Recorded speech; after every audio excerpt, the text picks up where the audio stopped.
tried for some reason. Okay, so this is only the second time I've done this, and last time the audio sucked, which was last night. So I took that one down. I'm gonna see if I can. Yeah. See, my orientation is locked, so apologies for that. So last night, Trump, to absolutely nobody's surprise, announced that he is going to run for president again. And I want to get everybody's thoughts on it. Leave comments if you think that it's going to affect precious metals pricing. If he not just runs, but wins, he is running.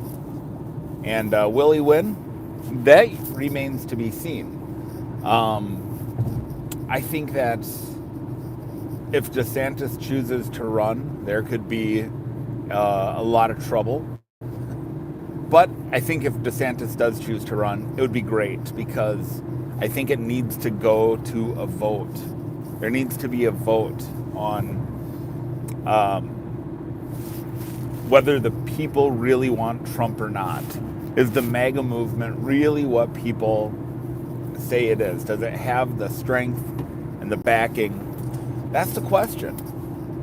And so I'm gonna be forthright about this right now, in that I am not a Trump fan because I am not a Republican.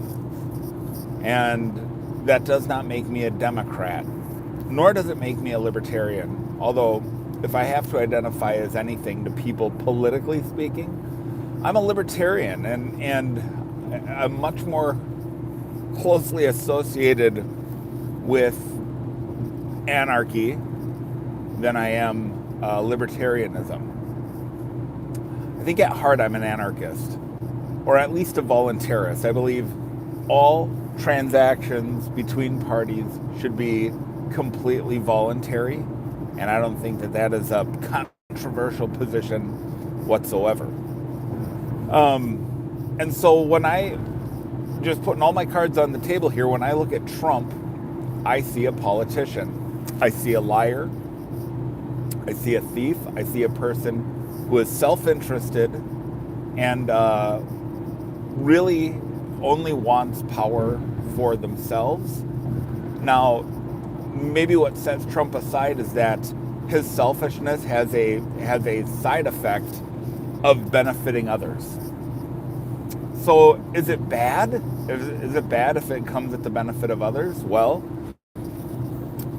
we could talk about Trump's record. I don't want to spend too much time on it, but let's not forget Trump gave us Fauci.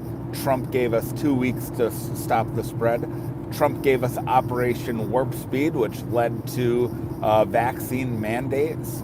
And he still boasts on those things. Trump gave us transgenders in our daughters' bathrooms. Trump gave us record spending, which has contributed to the inflationary environment in which we now all find ourselves. So I do not see Trump as some kind of a political messiah in any sense of the word. I think that Trump is he the lesser of two evils? Yes, but he is still evil. And but I do believe that there's a psychology that drives the markets, including the metals markets, and who sits in the seat at the desk in the Oval Office has great impact on that. So I'm going to listen to his speech. We'll listen to it together. And I'm just going to kind of pause and break things down where I think Trump says good things and where I think he says bad things. So I have this sped up to 1.5 times, and let's listen to it together. There's never been anything to compete with what we have all done. Ladies and gentlemen, distinguished guests, and my fellow citizens, America's comeback starts right now. 3 years ago, when I left office, the United States stood ready for its golden age. Our nation was at the pinnacle of power, prosperity, and prestige, towering above all rivals, vanquishing all enemies, and striding into the future confident and so strong. In 4 short years, everybody was doing great. Men, women, African Americans, Asian Americans, Hispanic Americans, everybody was thriving like never before. There was never a time like this. We turned the page on decades of globalist sellouts and one-sided trade deals, lifted millions out of poverty, and together we built the greatest economy in the history of the world. When the virus hit our shores, I took decisive action and saved lives and the U.S. economy. And by October of the same year, America was roaring back with the #1 fastest economic recovery ever recorded. How about that? Oh. Yeah, you had a quick economic recovery because you had a crash that was a direct result of your lockdown policies. So I don't think that's anything you can necessarily boast in. So the recovery of America starts now, right? I think great. That is all fine and dandy, you know. I think Trump's policies economically are not great. What he did well, he talks a little bit about this speech, and I want to hear about those and discuss them with you. All of the incoming administration, and all they had to do Give was a thumbs sit up. back and watch. Inflation was non-existent. Our southern border was by far the strongest ever. And because the border was so tight, drugs were coming into our country at the lowest level in many, many years. So the border was not the strongest ever under Trump, and hit the thumbs up button if you're watching. It wasn't the strongest ever. In fact, Trump didn't start building the wall until after he lost to Congress and the Senate in 2018. He didn't even start. He had a mandate the first 2 years he was in office to get right to work on that border wall, and it didn't happen. Why? No one has an answer for that. I have never heard a sufficient answer for that. Seems to me Trump just likes the fight, and maybe he just wanted to have Democrats in there to resist what he wanted to do. Importantly, after decades of rising energy costs, the United States had finally attained the impossible dream of American energy independence, which soon would have turned into energy dominance.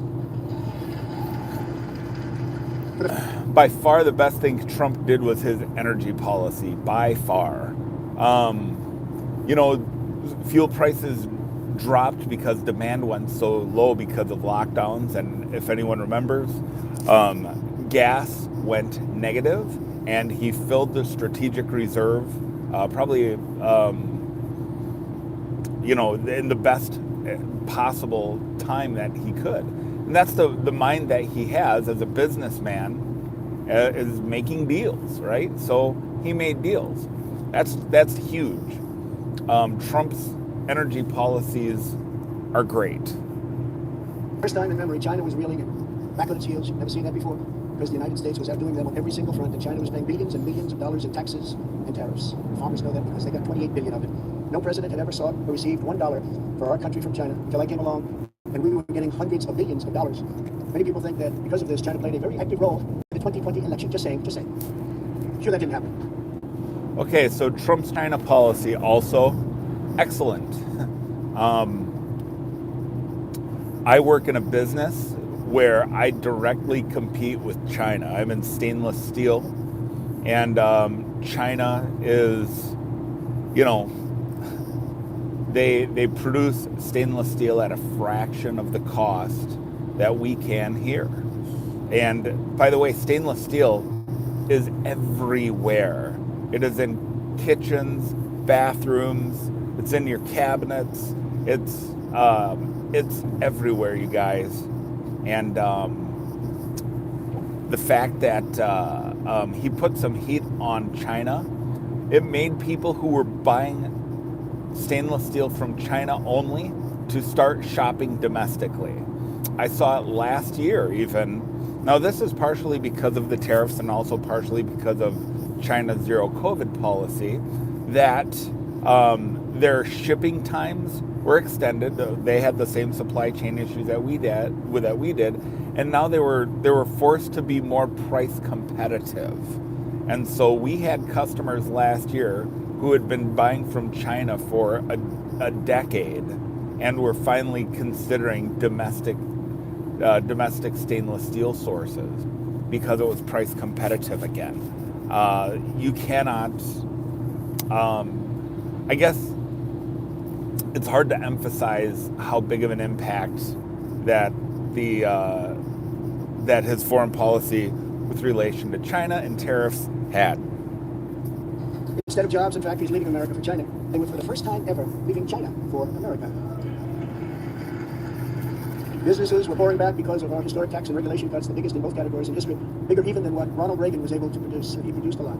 China, Russia, Iran, and North Korea were in check. They respected the United States, and quite honestly, they respected me. Knew them well. I knew them well.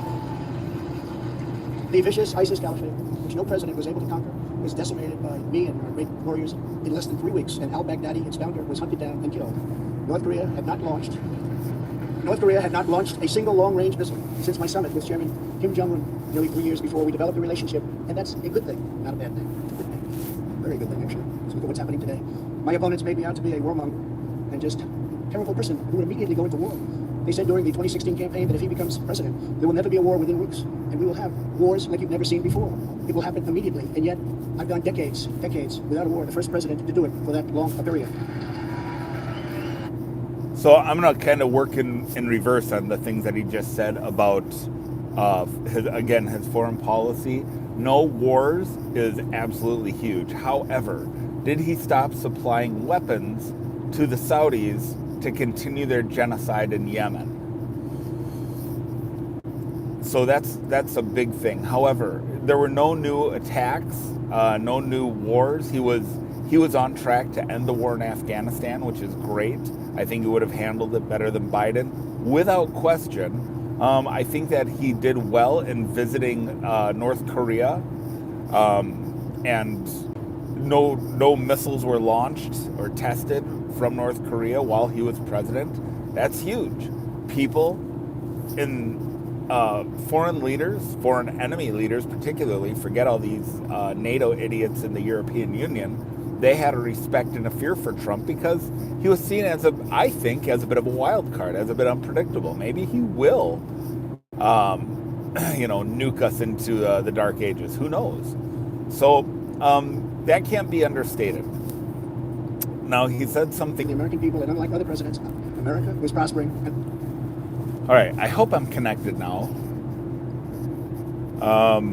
And unfortunately, I'm just not in a position where I can monitor comments. So I will come back and look through the chat for those who are watching. And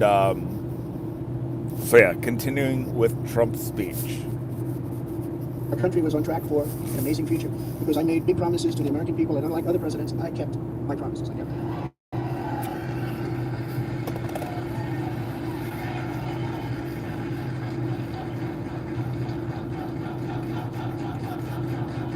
Thank you very much. Under our leadership, we were a great and glorious nation, something you haven't heard for quite a long period of time. I know what I was going to say. He mentioned the greatest tax cut since Reagan, that he had the greatest tax cut since Reagan. The problem is he didn't cut spending. Stimulus checks, quantitative easing continued under Trump. Loose banking policies continued under Trump. He wanted real interest rates to go negative. So his monetary policy, though, okay, great. He gave tax cuts. There's benefit to that. But when there's these massive tax cuts with loose monetary policy coupled with high spending, what you end up with is you get all this job creation from zombie companies who are running on debt. Think of Twitter. You think Elon Musk is laying people off for spite? He's not. He's laying people off because Twitter is a zombie company that lives off of debt, built off of cheap money. They're a zombie company. And look at, for example, let's just go over to Facebook. Mark Zuckerberg is nothing like Elon Musk, right? So these giant zombie corporations are laying people off because they only survived under loose, cheap monetary policy that allowed them to run off of debt. Hens come home to roost, y'all. We were a strong nation, and importantly, we were a free nation. But now we are a nation in decline. We are a failing nation. For millions of Americans, the past 2 years under Joe Biden have been a time of pain, hardship, anxiety, and despair. As we speak, inflation is the highest in over 50 years. Gas prices have reached the highest levels in history and expect them to go much higher now that the strategic national reserves, which I filled up, have been virtually drained in order to keep gasoline prices lower just prior to the election. Joe Biden has intentionally surrendered our energy independence. There's no longer even a thought of dominance, and we are now begging for energy help from foreign nations, many of whom find us detestable. Our southern border has been erased, and our country is being invaded by millions and millions of unknown people, many of whom are entering for a very bad and sinister reason. And you know what that reason is. We will be paying a big price for this invasion into our country for years to come. Hundreds of thousands of pounds of deadly drugs, including very lethal fentanyl, are flooding across the now open and totally porous southern border. The blood-soaked streets of our once great cities are cesspools of violent crimes, which are being watched all over the world as leadership of other countries explain that this is what America and democracy is really all about. How sad. The United States has been embarrassed, humiliated, and weakened for all to see. The disasters in Afghanistan, perhaps the most embarrassing moment in the history of our country, where we lost lives, left Americans behind, and surrendered $85 billion worth of the finest military equipment anywhere in the world. And Ukraine, which would have never happened if I were your president, are something.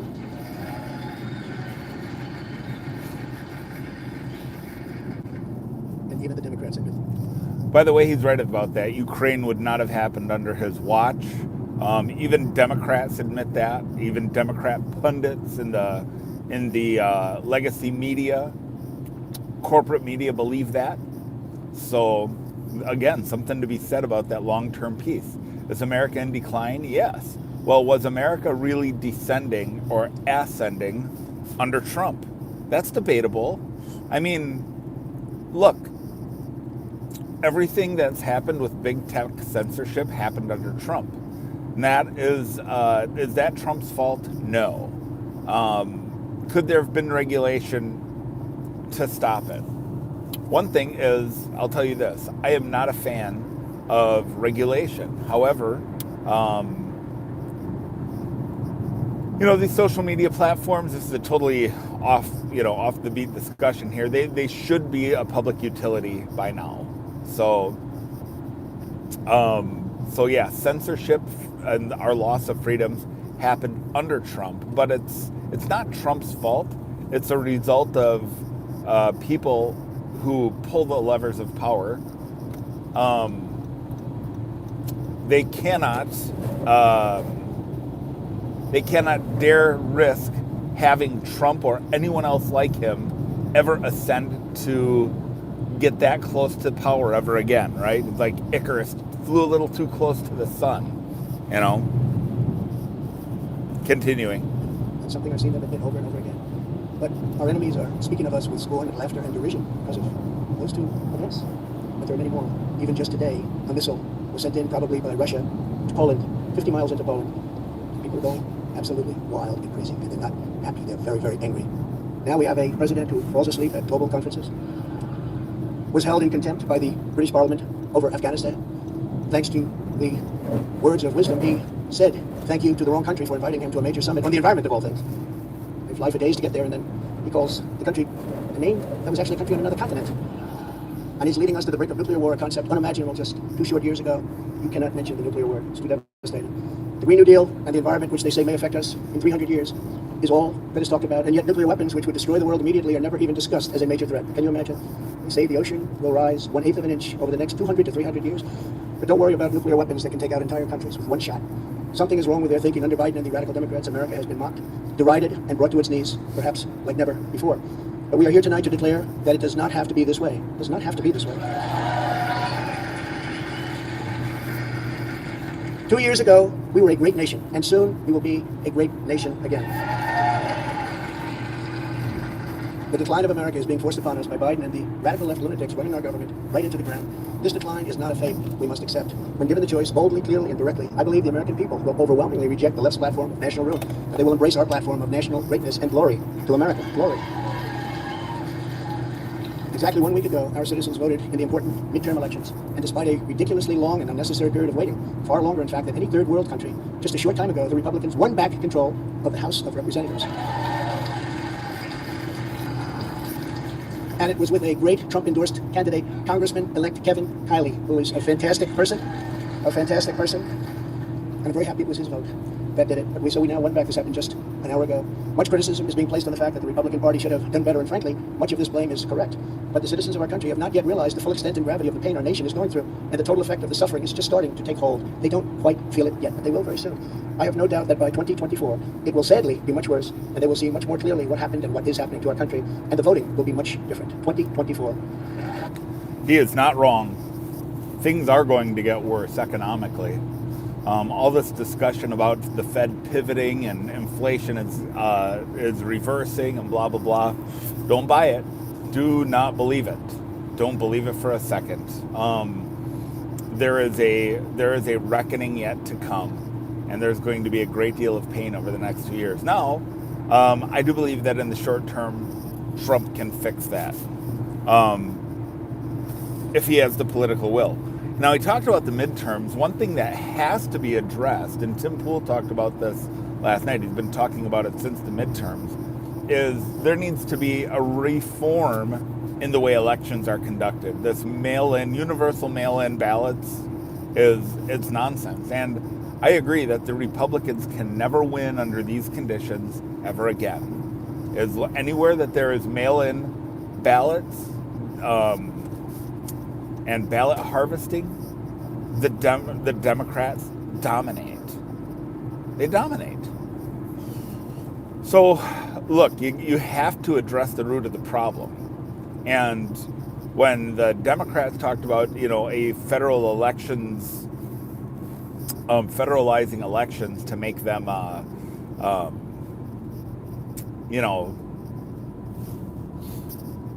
universal and alike, everybody shuddered at that, right? Like every state, every district should have control and do things the way that they want to. Trump's talking, that is the fear, is that whoever sets this policy is going to rig the game, and then whoever comes in after them. So Trump makes a federal policy. Oh, well, this is the way elections have to be done. Well, the next Democrat who comes in after him is just going to change it back. So that's why you don't do those things.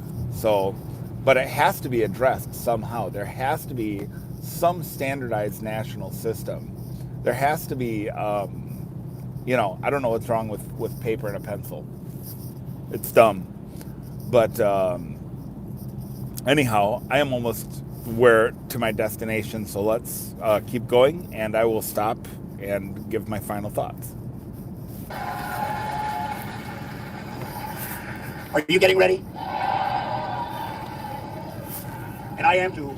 I do want to point out that in the midterms, my endorsement success rate was 232 wins and only 22 losses. You don't hear that from the media. And this is an elegant night and an elegant place, and I'm not going to use the term fake news media. So we're going to keep it very elegant. But you don't hear that from the media. I think you will, because people are starting to see what happened. That's some score, and in the primaries was 98.6%. But they were still trying to blame me. And the reason for the success and that unprecedented success rate is that the Trump administration changed our nation on trade, on securing the border with the strongest, safest border ever in the history of our country, on Islamic terrorism. We had practically just about, not that I can think of, no Islamic attacks, terrorist attacks during the Trump administration. And in fact, we got along very well with the various countries, including coming up with the Abraham Accords. It's a great thing, the Abraham. But it's because of cutting taxes and cutting regulations at the highest level ever, and on building the greatest economy. Any time in the history of the world, there's never been an economy like we had just 2 years ago. Despite the outcome in the Senate, we cannot lose hope. And we must all work very hard for a gentleman and a great person named Herschel Walker, a fabulous human being who loves our country and will be a great United States Senator. Herschel Walker, get out and vote for Herschel, and he deserves it. He was an incredible athlete. He'll be an even better senator. Get out and vote for Herschel Walker. We elected a group of incredibly talented America First leaders who will be stars of our party for many years to come. In the popular vote, another thing that's not discussed for the House, we must remember that Republicans won 5 million more votes, the largest margin in many, many years over the Democrats. 5 million more votes. That's it. Okay, so that's essentially it. I'm about to my destination. He touched on really all of the important points, and the question is, can he win? Let me just say this. I do not think the election was rigged. I think if the election was rigged, then they could rig it again. And Democrats have spent the last 2 years trying to do everything they can to prevent Trump from being able to run again. If they could rig the election, they wouldn't have that concern, right? So the election, I do not believe, was rigged to the point where, that's not to say there was no fraud, but I don't think that it swung the election. And so the question is, can he win? Well, it depends. It depends. A lot can happen in the next 2 years. But I believe anything can happen. If you've observed the last 3 years since COVID and everything, and one thing that I almost never say is like, well, that could never happen, because who would have said 3.5 years ago that what could happen over COVID would happen? Anyhow, those are my thoughts on Trump. I will do a live stream probably every time I drive to and from work, just for fun, and just talk about these issues. And yeah, like I said, I said in a live stream yesterday that I just don't have the time to produce content the way I want to lately, and I've taken that video down because the audio quality was so terrible. So anyhow, that is what's going on, guys.